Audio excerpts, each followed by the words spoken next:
Seorang gadis kecil terkunci di lemari kayu.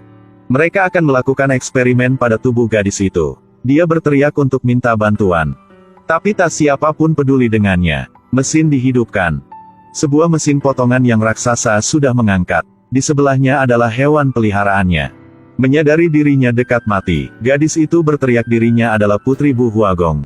Semua petugas panik, karena Bu Huagong ialah atasan mereka. Seorang wanita ini pikir karena gadis ini terlalu takut jadi sudah berbohong. Hasilnya Bu Huagong datang untuk observasi laboratorium. Dengarkan jeritan putrinya Lala, dia buru-buru menutup mesin. Hampir setengah, putrinya sudah mati dalam laboratoriumnya. Pentingnya dia selalu sembunyikan identitasnya. Tidak terduga, putrinya segera mengetahui tentang ibu kandungnya. Kembali ruang, Lala tidak menangis. Gadis itu hanya bertanya Bu Huagong, kenapa mereka harus melaksanakan laboratorium begini, apakah semuanya karena hal yang debu materi gelap darinya? Bu Huagong tidak menjawab, dia hanya meminta putrinya kembali kompas emas untuknya. Lala tahu kesempatannya sudah datang. Dia mengeluarkan satu kotak timah. Bu Huagong pikir dalamnya ada kompas. Tapi tidak terduga dalamnya ialah serangga mata-mata. Lala nunggu kesempatan ini untuk berlari keluar. Kemudian gadis ini dikunci pintu tinggalkan ibunya dalamnya. Bu Huagong hanya berteriak dengan marah. Lala menginjak pada sistem api untuk membuat semuanya kacau. Kemudian dia kembali laboratorium. Setelah selama waktu coba laboratorium, lab mulai runtuh. Akhirnya, Charlie dan Romani datang untuk menyelamatkannya. Keluar, Morgane sedang terbang cepat. Orang di lab sedang ingin menangkap Lala. Pada waktu penting, Morgane sudah datang tepat waktu.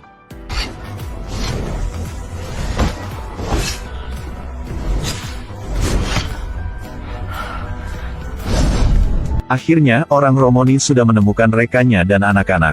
Melihat itu, Bu Huagong tahu semua yang dia buat sudah runtuh. Di sisi lain Lala mengucapkan selamat tinggal pada Garma. Karena dia tahu ayahnya masih di tangan beruang-beruang lapis baja. Lala memperkenalkan dengan Roger tentang beruang lapis baja. Dan Riz seorang operator balon udara panas. Jadi begitu, Roger, Lala, Riz dan si beruang lapis baja bersama naik balon udara untuk pergi. Pemberhentian selanjutnya adalah kawasan tinggal beruang lapis baja di sana. Raja sudah berdiri di sana untuk menunggu beruang lapis baja. Sampai malam, mereka ketemu dengan masalah. Ada sekelompok monster menggigit balon udara mereka. Riz serangan balik terus-menerus. Tapi kelompok monster ini makin ramai. Pada saat kepanikan, Lala jatuh keluar. Setelah jatuh ke jurang, lebih beruntung, Lala masih hidup.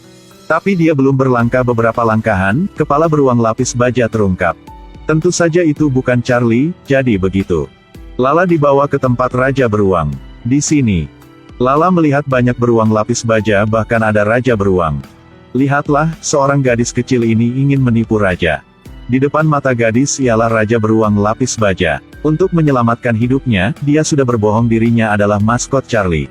Tapi Charlie diusir dari kerajaan oleh Raja. Sekarang ada manusia di sini.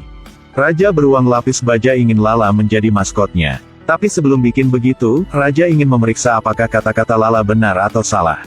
Jadi Raja sudah bertanya Lala, makhluk apa yang saya membunuh pertama? Tentu saja, Lala kurang tahu. Tapi dia punya kompas emas. Lebih cepat dia sudah ada jawaban berkat kompas emas. Sementara dia juga tahu Charlie sedang datang untuk menyelamatkannya. Lala membawa jawaban untuk berkata dengan Raja Beruang.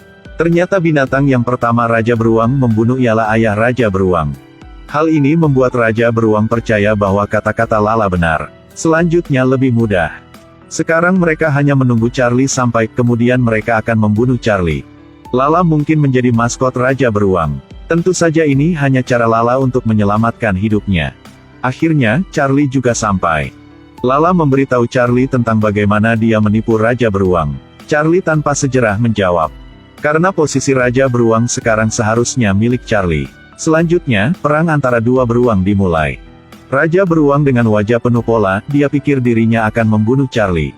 Tapi Charlie juga bertekad untuk mendapatkan kembali tahtanya. Kedua belah pihak bergegas ke pertempuran.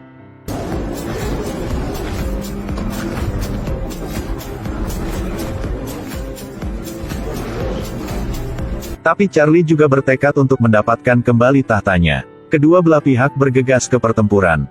Kedua belah pihak saling mendorong, Raja Beruang didorong pada batu. Satu kakinya sudah terluka. Hal ini membuat dia menjadi marah sampai gila. Dia tidak peduli dengan lukanya, langsung bergeras ke Charlie. Kali ini, Charlie sudah jatuh. Setelah menang, Raja Beruang dengan gila menyerang Charlie. Akhirnya, dia juga digigit pada Charlie, membuatnya berluka serius. Raja Beruang sudah menang. Dia mulai membuat nama untuk dirinya sendiri dengan populasi beruang tentang kekuatannya. Lala mendekati untuk memeriksa luka Charlie. Dia sangat sakit hati, hal ini dilihat oleh Raja Beruang. Dia menyadari dirinya sudah ditipu oleh gadis ini. Raja Beruang dengan marah bersiaplah untuk bergegas membunuh Lala. Penipu! Kamu bukan maskot apapun. Pada saat penting ini, Charlie memakai semua kuatnya untuk melawan Raja Beruang. Akhirnya, Raja Beruang berteriak dengan menyedihkan. Charlie sudah menang Raja Beruang, ini artinya Charlie sudah menjadi raja yang baru. Di bawah bantuan dari Charlie, Lala sudah menemukan Roger temannya. Melalui kompas emas, mereka juga tahu astronot balon udara panas Reese juga aman. Sekarang mereka hanya memiliki satu hal yang tersisa, itulah menemukan Yiliao, ayah Lala. Pada saat bersamaan, gereja juga mendapat beritahu ini. Jadi tidak siapa bisa mengendalikan Yiliao. Gereja memerintahkan Bu Huagong untuk menghancurkan penelitian Yiliao. Dingin yang keras dari Arktik menembus dua gadis dan satu beruang mengatasi angin dingin. Akhirnya, mereka sudah menemukan dengan tempat yang asal cahaya. Mereka menemukan tempat penelitian Yiliao, tapi Yiliao sudah melihat Lala. Dia berteriak dengan keras, putrinya tidak seharuskan ke sini, di sini sangat bahaya. Kamu harus kembali kok. Saat ini, maskot Yiliao ialah harimau muncul di sebelah Roger. Saat ini mata Yiliao mulai berubah. Jadi dia menyuruh asistennya memasak makanan untuk dua anak ini. Apakah dia punya tujuan? Mungkin dia ada hubungan dengan Roger. Lala ketemu dengan Yiliao, dia tahu Yiliao adalah ayah kandungnya. Dia kurang tahu kenapa ayahnya tinggal di sini selama 12 tahun tapi tidak ingin menerima ayah dan anak bersamanya. Tapi dibanding dengan Bu Huagong ibunya, Yiliao lebih baik. Lala tinggalkan kompas emas dan bersiap untuk pergi pada besok. Tapi Yiliao sudah kembali kompas ke dia, Lala sudah mengalami banyak kesulitan untuk menemukan ayahnya. Tapi ayahnya ada sedikit tidak sengaja, hal ini membuat Lala sedikit kecewa. Jadi Lala memutuskan untuk pasti pergi besok. Tapi sampai malam, orang dari gereja sudah sampai di sini. Asisten Yiliao bersiap barangnya untuk melari diri. Tapi Lala tidak dapat menemukan Roger. Asisten berkata Roger dan Yiliao sudah pergi. Lala berpikir bahwa ayahnya sedang melakukan eksperimen yang ketakutan. Roger sudah ketemu dengan bahaya. Lala memanggil Charlie datang, dia harus mencegah ayahnya. Pihak lain, di dalam gereja. Bu Huagong melalui gereja dan ditahukan bahwa dirinya harus mencari seorang cowok untuk melewati dunia. Di dunia lain ada seseorang cowok. Namanya ialah Wale.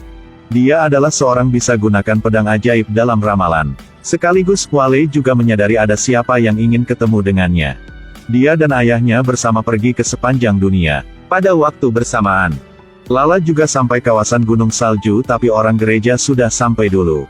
Di bawah pesanan dari Bu Huagong, pesawat mulai jatuhkan bom ke kerajaan beruang lapis baja. Tidak berhenti di sana, gereja kirim orang yang terjun payung. Bersiap untuk berperang. Saat ini Charlie membawa Lala berlari ke arah puncak gunung. Tapi saat ini di puncak gunung, Yiliao sudah menangkap Roger, maskot Yiliao juga menangkap maskot Roger. Roger terkunci di kangsar. Saat ini Charlie sudah membawa Lala sampai puncak. Tapi tidak tepat waktu, Roger dan maskotnya sudah dimasukkan oleh Yiliao pada mesin untuk melakukan eksperimen. Mesin sudah jatuh, buang Lala ke samping. Mesin material jatuh dari udara.